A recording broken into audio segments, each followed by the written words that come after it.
ดีเนาะวันนี้เขาสิมาเฮ็ดตับยอกินแซ่บๆกันโดดเครื่องเขาก็ได้เกี่ยมไปหมดนั่นเดิมเพียกันเลยบ้านนี้นี่มันน้ำปนปลาเลยเป็นปลาเน่นมาเกี่ยมจองลงใส่ที่เขาเกี่ยมไปเดี๋ยวเขาได้แซ่มันบานแล้วเดี๋ยวเอาเครื่องที่เขาเกี่ยมไปเดี๋ยวทั้งหมดใส่เนาะมีหอยตะไคร้ชิ้นไข่นะเด็กก็เกลือแข็งเกลือไงเนาะใส่เครื่องมันจะแซ่บโดดกดใส่ทั้งหมดใส่แล้วมันก็คุดีเพื่อให้มันเข้ากันให้มันกลมกล่อมแซ่บกินหอมปักจองปีหนึ่งได้กินเท่านั้นปักจองเนี่ยก็ราคาแพงตัวหนึ่ง4-5 แสน6-7 แสนเดี๋ยวก็40,000คำตุ๋ยถือว่าโอเคเนาะรสชาติถือแซ่บได้เราจัดกันเลยบ้านี้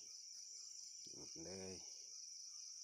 แบบไงตะแบงก็กินเนาะเพื่อกินบ่เบิด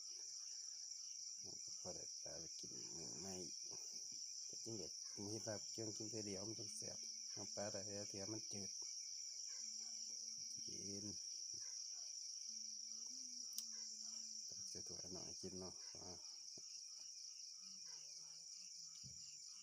กินทางไงอันบ่เบิด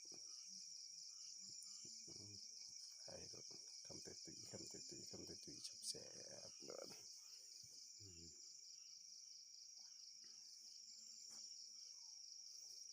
ตุยแซ่บกันนู่น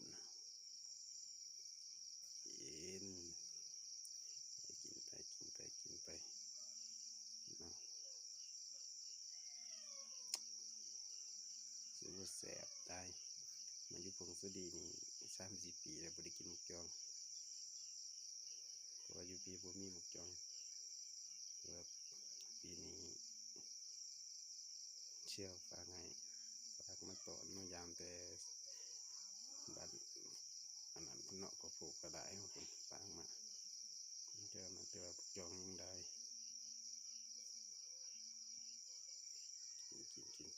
กินไปแล้วนี่กินไปมันเดียวจะแสบบ่แสบแต่เราอยากบอกว่าเบิดเท่านั้นในความแสบนี่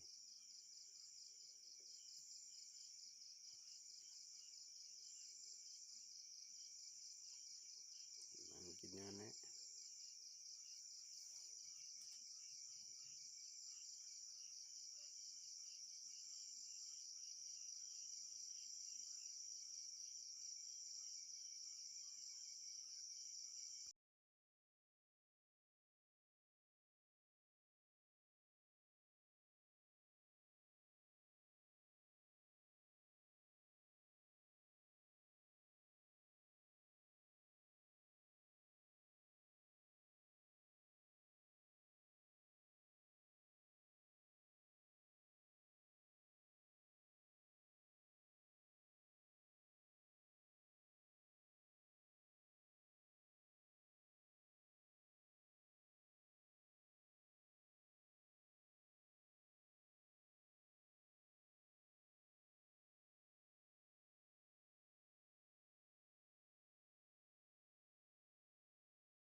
แต่ชุดนี้ก็ฝากกดไลค์กดแชร์เนี่ย